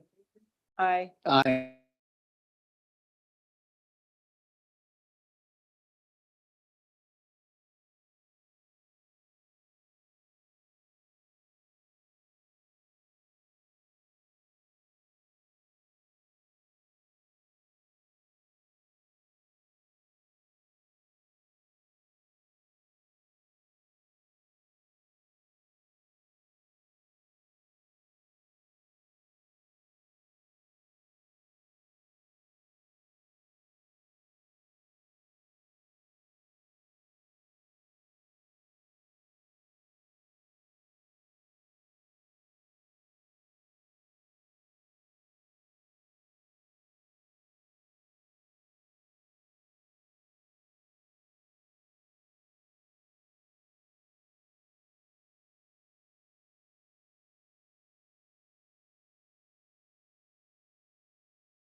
Yes, after some discussion and clarification on conflict of interest, which was cleared up. And now we're going to move on to the motion for action. Madam Chair, I'm prepared to make a motion. Yes, Um, Commissioner I, Al. I move that a favorable recommendation be forwarded to the county council on bill number 122 docket PLCCI 2024-0004 based on the planning director's recommendation, which shall be adopted. Thank you. Do I have a second? Second. Second by Commissioner De La Cruz. Discussion? So I think we had a lot of good questions. Chair Kimball and Maya, it was a good presentation, and I'm glad that we clarified everybody and everything, especially for the public, about being able to keep their bed and breakfast designations moving forward. And yeah, so any discussion needed? Between, we call for a vote then. All right, calling for a roll call vote, please. Thank you, Chair. The motion is to forward a favorable recommendation to the County Council as recommended by the Planning Director. Commissioner Al, Aye. Commissioner De La Cruz, Aye. Commissioner Paishon Duarte, Aye. and Chair DeFranco. Aye. Okay, the motion carries 4-0. Thank you. So now we move to agenda item number 9. The initiator, the County Council, PL-CC1 2024-000005. Bill 123, an ordinance amending Chapter 19, Article 1 and Article 13, Chapter 23, Article 9, Chapter 25, Article 1, Article 2, Article 5, and Article 6 of the Hawaii County Code 1983, the 2016 edition as amended, relating to Ohana dwelling units, removes each instant of the term Ohana dwelling from the county code and inserts the term accessory dwelling unit and adds provisions for the establishment of an accessory dwelling unit. We're going to have a staff presentation by Maya Jackson. Thank you. Thank you, Chair. So the next bill is Bill 123 related to Ohana dwelling units. The purpose of this bill is to establish accessory dwelling units, or ADUs, in the county code by removing each reference to the term Ohana dwelling from the code and adding the term accessory dwelling unit. It will also replace existing Ohana dwelling unit regulations with new accessory dwelling unit regulations. Bill 123, as written by the council, is intended to streamline and facilitate the development of additional housing units in more areas to address long-term rental housing needs for our growing island population. So a little history of Ohana dwelling units. In 1996, the County Council passed Ordinance 9647 to regulate Ohana dwelling units. At the time, the intent of the bill was to bring the county code in alignment with state law, State Act 229, which required each county to amend their zoning ordinance to permit the construction of an Ohana dwelling unit. Both bills were passed in an effort to assist local families to purchase affordable individual living quarters and at the same time to encourage the preservation of the extended family. So in the current county code, an Ohana dwelling is defined as a second dwelling unit permitted to be built as a separate or an attached unit on a building site, which again, that's lingo for a property, but does not include a guest house or a farm dwelling. An Ohana dwelling is considered to be accessory to the principal permitted single-family dwelling. And just for the commission's information, a guest house is a structure on the property that has a bedroom and bathroom can have a living area but does not contain a kitchen. So that's the difference between a dwelling unit and a guest house. Over the years, the term Ohana dwelling unit has also been placed alongside the term accessory dwelling unit, additional farm dwelling, and additional dwelling unit. All of these are used to define a second dwelling unit on the same property as an existing single-family dwelling. So there's several changes that are proposed in Bill 123, and I will go through them individually. The first one is to repeal the existing definition of Ohana dwelling and add accessory dwelling unit. The new definition for accessory dwelling unit will be a structure or portion thereof designed and used for single-family residential purposes as permitted in Chapter 25, Article 6, Division 3 of this code, and which can be detached from or attached to an existing residence to be used for single-family occupancy and containing one kitchen. Amendments proposed by Bill 123 also remove any reference to Ohana dwelling and replace it with accessory dwelling unit. Other amendments are to rename certain sections of the code. Also allows for ADUs to be permitted on any building site or property within the single-family residential, double-family residential, residential agricultural, family agricultural, and agricultural zoning districts. It restricts ADUs on any building site within the state land use agricultural district. And it requires that all accessory dwelling units must have final inspection and a certificate of occupancy before use as a dwelling. Let's see. So this section of code talks to areas of prohibition for ADUs.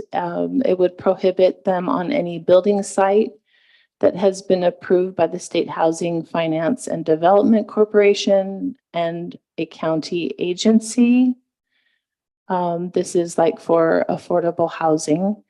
Any building site that is developed as a planned unit development or a cluster plan development. Any building site where more than one dwelling unit is permitted in the zoning district. And any building site which is the subject of an approved variance from the provisions of the subdivision code. Bill 123 also amends Section 25-632 to prohibit ADUs on any building site where transient accommodation rentals are located. The bill also amends Section 25-633 to remove the restriction of one Ohana dwelling unit on the same building site with the first dwelling unit. So this would allow an unlimited number of accessory dwelling units. It also provides the planning director the authority to designate which dwelling on the building site is the first single family dwelling unit and which is the ADU.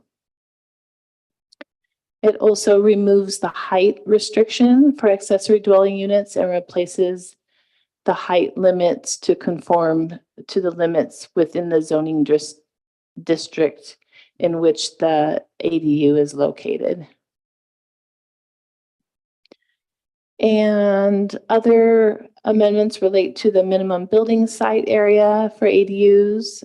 It removes the minimum 10,000 square foot building site requirement. Also removes some of the side yard, front and rear setbacks. And it would allow instead for minimum yard setback requirements for the ADUs in a non-conforming lot to meet the minimum yard requirements of the zoning district.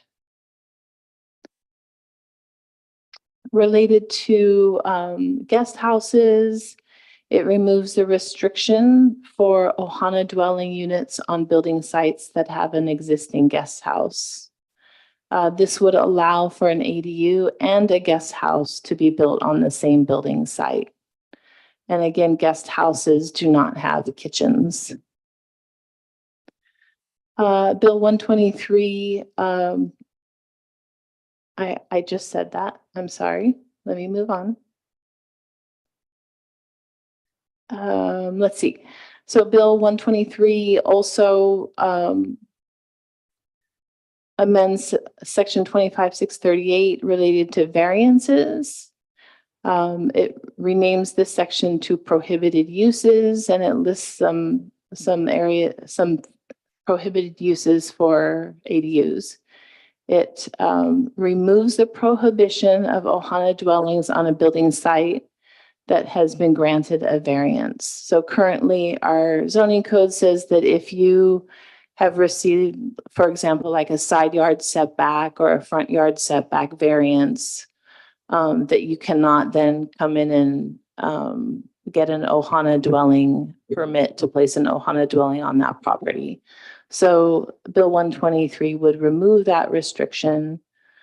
So even if somebody were to receive a side yard setback variance, they could still come in and put an ADU on their property.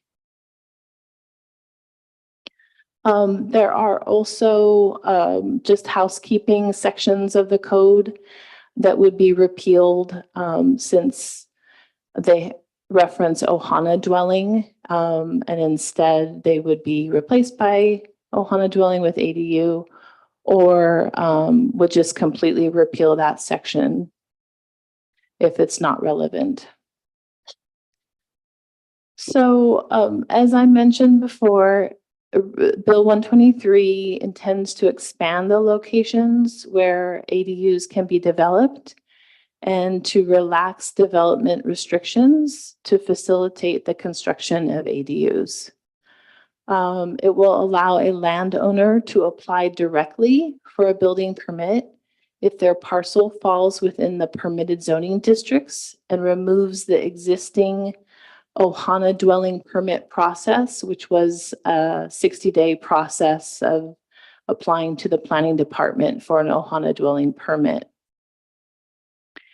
While Bill 123 intends to simplify the entitlement process for ADUs, the County Council recognizes that infrastructure requirements, standards, and prohibitions must still be in place to effectively increase housing density and maintain characteristics of surrounding neighborhoods.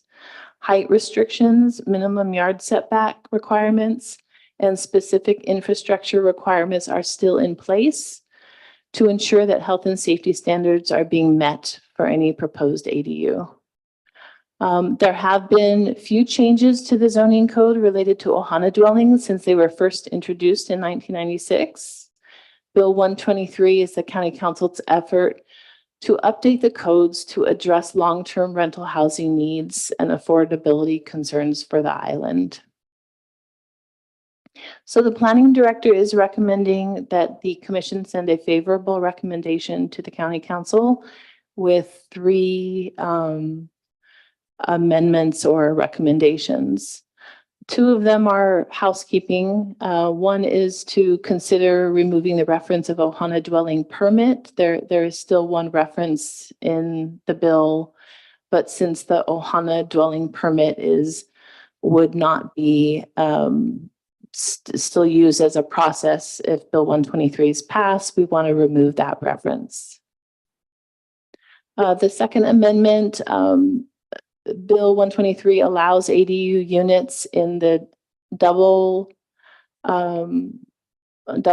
family residential district, the RD district, but there's one section of code, the permitted uses table, that this language needs to be added. So this is just a housekeeping measure. And then the last recommendation is a little bit more substantive. There is a section in the bill that restricts ADUs from being built on a building site that has a transient accommodation rental. and the director recommends removing this restriction.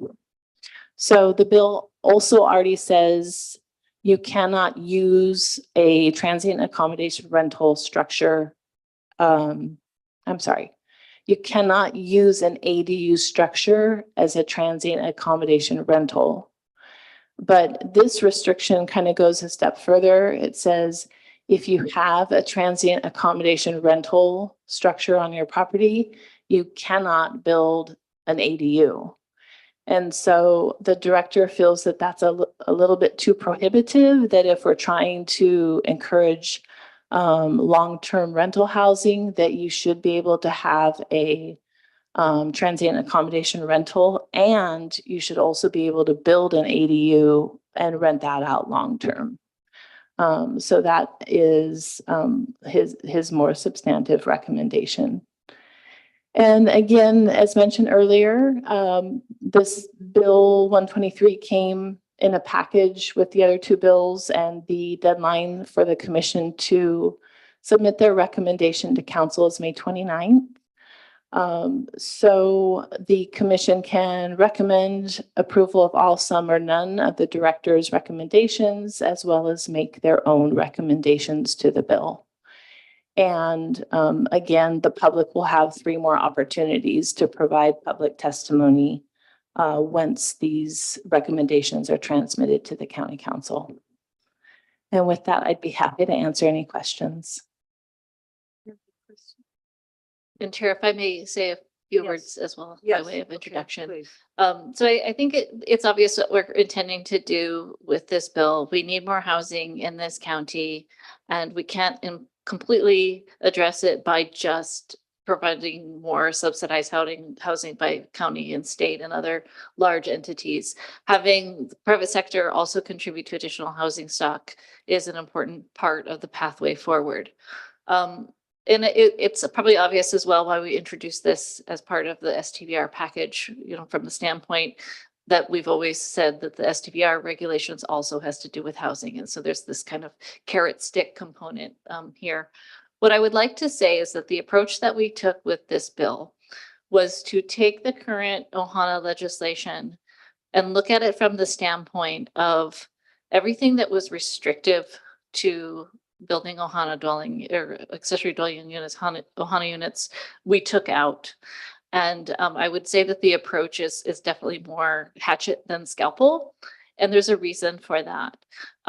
When the original Ohana code was introduced in the county, there was definitely an anti-density mentality.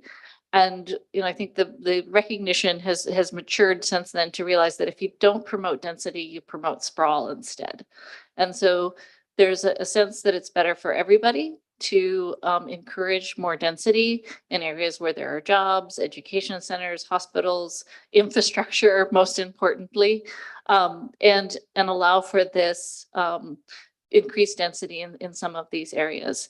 Now, I will say that there are other restrictions that exist in terms of the development of ADUs, including particularly wastewater infrastructure. So they have certain requirements about lot size and how many dwellings they will allow based on how much area you need for a septic system, for example.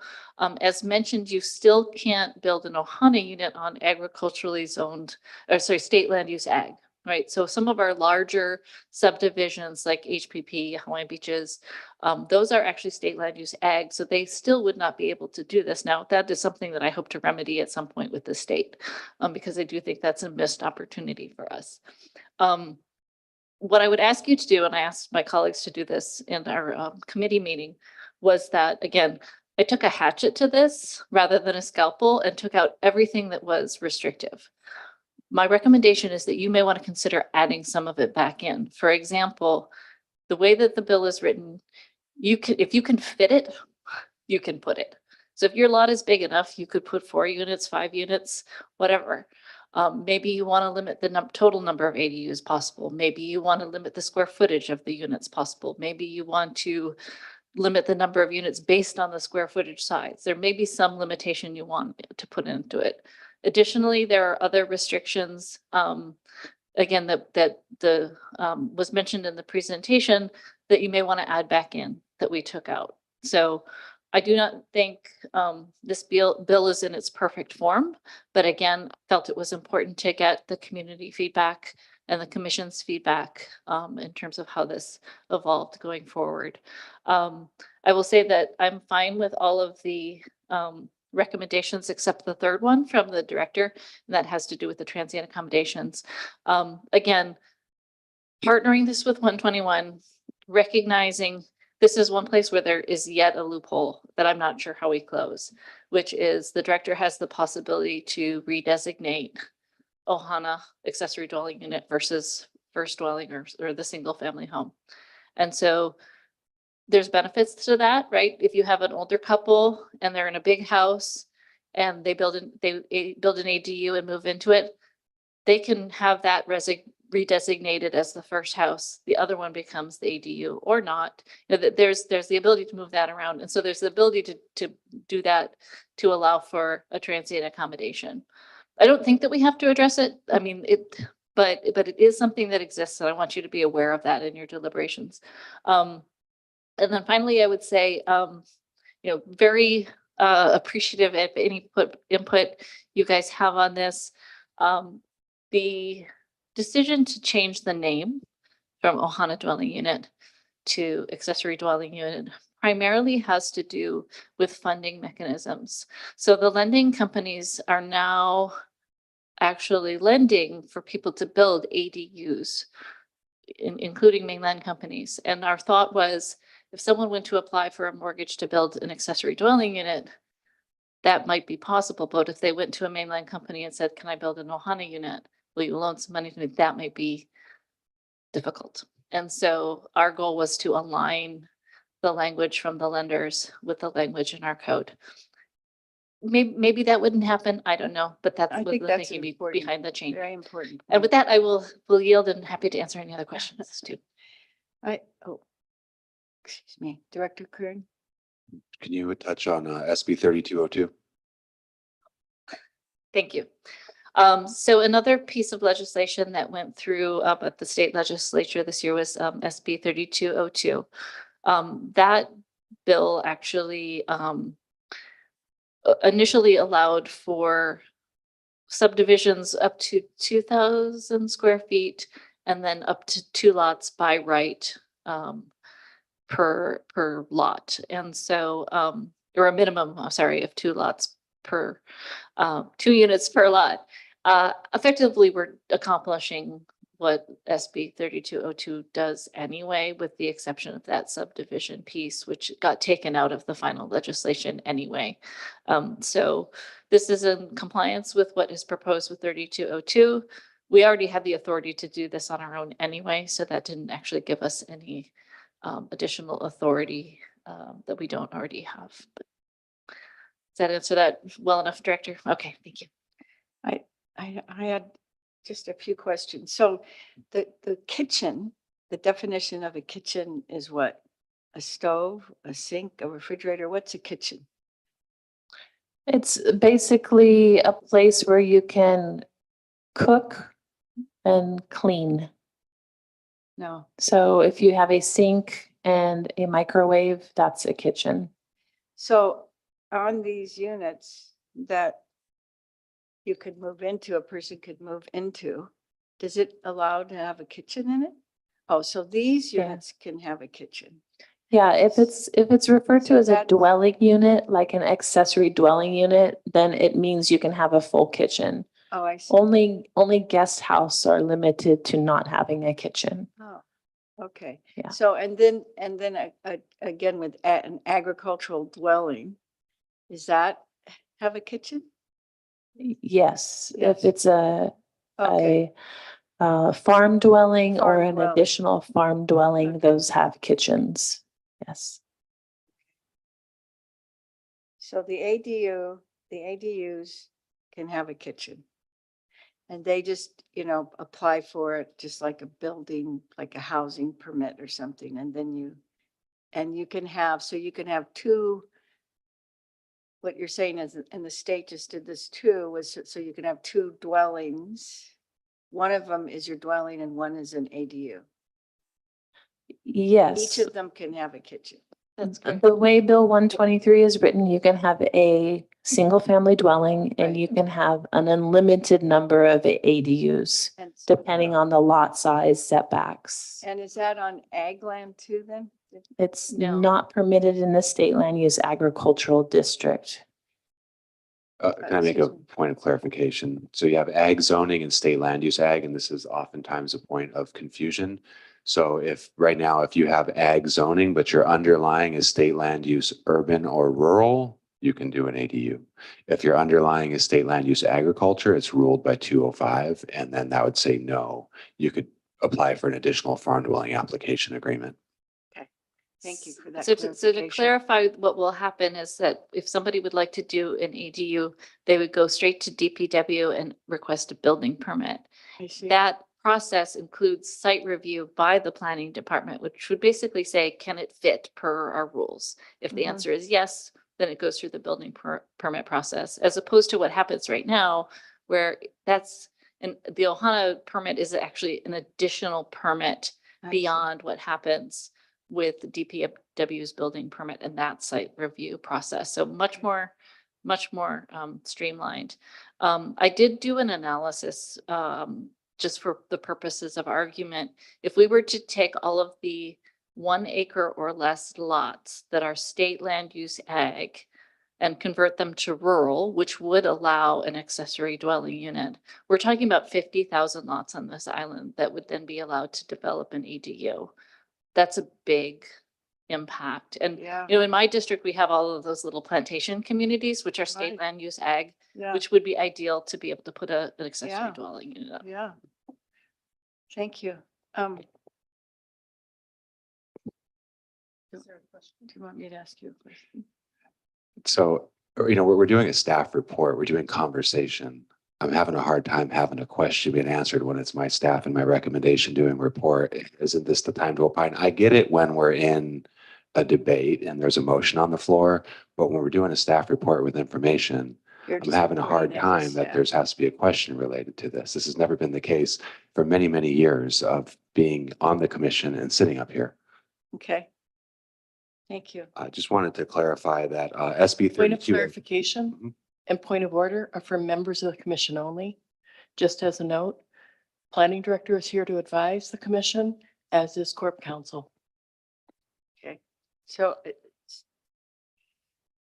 as we have our discussion with the planning department staff, I think it's important that the director speak to something if he feels it needs clarification as the planning department.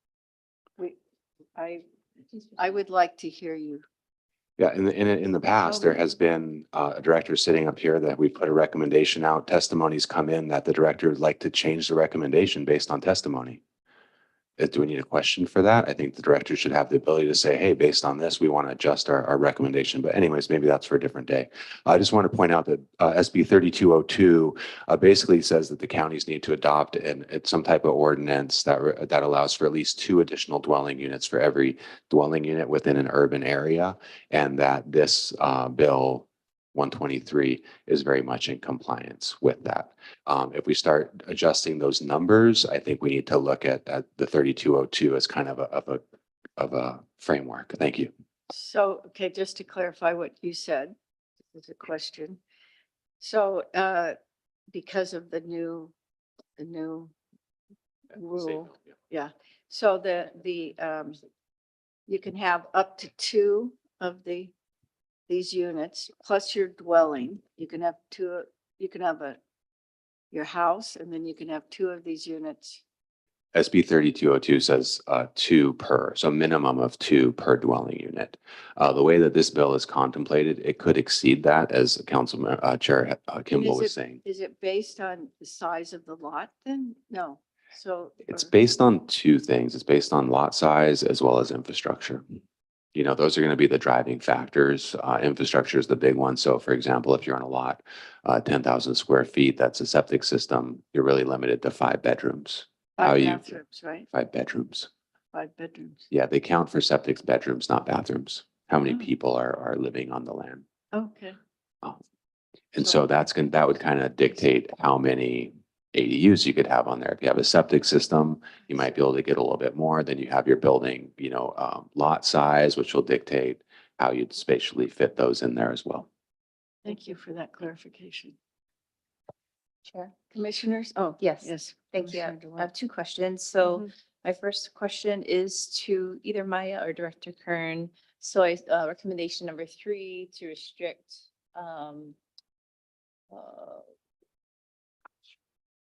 restrict ADUs from being built on building sites that have transient accommodation rentals. Can you please restate again the reason for the recommendation?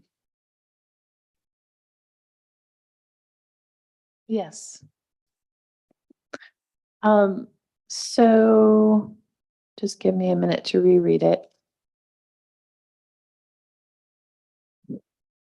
So basically what the bill currently does is it says that if you have a building site or property and you already have an existing transient accommodation or rental on the property, you cannot then go and build an ADU.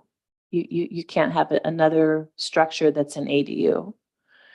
And so the reason that the director does not support that is because basically, if the intent of the ADU is to provide for long-term rental housing, just because you have a short-term rental on your property already, that does not mean that you shouldn't be able to then come and build another structure and allow that to be used for long-term housing. Thank you. That's clear. Mahalo. I have a second question. Let's see. I remember the second question. Oh, yeah. So the second question has to do with the time taken to, so say that there are unpermitted or structures that are on site that need to come up into compliance. I think if I'm understanding correctly, they have up until 60 days to come into compliance. I just basically want to understand what is the process for existing property owners that might have, Non-conforming. building. non-conforming, yeah, Yeah, building. facilities, buildings to come into regulation. I don't recall seeing that in the bill. Can you point me to where that is? Okay. While I'm looking for that, I think it's on page 6. What are the guidelines? What is going to be the guidance? For non-permitted structures? Correct. As far as building permits? Yeah. So Or they're required to comply with the building code. not non-permit, say there's a situation, for example, height or something, right? Uh-huh. What is going to be the process and the amount of time that current property owners will be given to come into code? So can you clarify? So are you saying if a structure is built and it does not meet the height limit, it exceeds the height limit? Correct. The department would not have. Is there any Approve situation, that. essentially, is there any situation that you foresee for which a current structure, if this passes today or, passes into law, that is there going to be a scenario or situation where a property owner needs to come into compliance? Say it is permitted, but there's some other restrictions. I'm not going to think of all the scenarios where this could be the case. I just want to know if there's a clear guidance and pathway for a property owner to come into compliance, and if so, how long? And if what are the penalties? So I can maybe take that one. So let's use a scenario of somebody had a regular permitted home and then they built an Ohana or an ADU that's not permitted. That's going to be your typical illegal Ohana or illegal ADU. This legislation would actually open up some of those challenging restrictions that a lot of people would comply with, the increased setbacks, et cetera. So the first thing that they would do is they'd have to get a as-built permits for that unpermitted Ohana unit. When they came into the planning department, we would look at it. They would show us the design, the floor plan, that you have an additional ADU with a kitchen on it. We would look at this and say, hey, you're compliant, you can have that. That'll then open them up to move to the building division for them to go through the permitting process from a Chapter 5 standpoint for building code, electrical, plumbing, et cetera. The challenge in some of these cases, and this isn't our jurisdiction, is how the place was built. Does it meet current code? What adjustments do they have to do? Unfortunately, we're looking at it from more of a use perspective here because we're looking at use, setbacks, heights, and this really opens up a lot more flexibility within that. The building division under the building code would be the conversation of how you'd adjust that code. I have a lot to say, but that's not our jurisdiction. So they would have to move through that as-built process to get themselves permitted. This would allow them to go through that. Okay, thank you. Thank you, Director Kern. Anything else? Any other questions? Okay, so, Question. sorry. excuse I me. I have a question. Commissioner De La Cruz. If the bill passes, let's say, and, what restrictions that, some communities that has association that prohibits them from moving forward with their intent? If that's the right question. Like some communities that have association, there's a building codes or what you can have in your home. Is that applies to, You mean like an individual? yeah, I guess that's the right question. So, okay, so you can only have this much, It's whatever, HOA. in your, Okay. in your home. CCNRs, essentially, covenants, restrictions, et cetera, within there. So, Chair Kimball, maybe you can verify, I believe SB 3202, did that override those? It does, but we had already determined even without that, that CCNRs override county code when it comes to being further restrictive beyond with respect to being beyond what we require. So if they are more strict than what we require, then they override. So for example, they cannot permit things that we don't allow. But for example, if we go back to the TAR bill, some areas have restrictions from their HOAs, no TARs allowed, right? In that case, we couldn't permit one there. Or if we were to register one, it wouldn't be overridden by it would be overridden by the HOA. Similarly, in this case, if there were CCNRs or a HOA that prohibited accessory dwelling units, our ability could not override that. Thank you. That was a good question. Thank you for asking it. Anything else? Okay, so are we ready for a vote? Oh, No, I'll Martina? make the motion. Yeah, I'm calling for a motion. Sure. I move that a favorable recommendation be forwarded to the county council on bill number 123, docket number PL-CCI-2024-0000005, based on the planning director's recommendation, which shall be adopted. Second. Commissioner De La Cruz seconds. We call for a roll call. Vic. Oh, discussion. Sorry. Brain. We have any more discussion? No, Commissioner. Okay, so roll call vote, please. Okay, the motion is to forward a favorable recommendation to the county council as recommended by the planning director for Bill 123. Commissioner Paishon Duarte. Aye. Commissioner De La Cruz. Aye. Commissioner Au. Aye. And Chair DeFranco. Aye. Okay, the motion carries 4-0. Thank you very much. Thank you, Chair Kimball. Thank you. Yeah, that was, thank you. And this is our new commissioner in the back there. Hello. She's going to join us next time. So we're happy you're here. So if there's no further business, I just need a motion to adjourn the meeting. Motion to adjourn? Second. Seconded by Commissioner Al. All those in favor say aye. Aye. Aye. Aye. Aye. No, any opposed? The meeting is adjourned at 2:34. Amen. That's right. Soccer.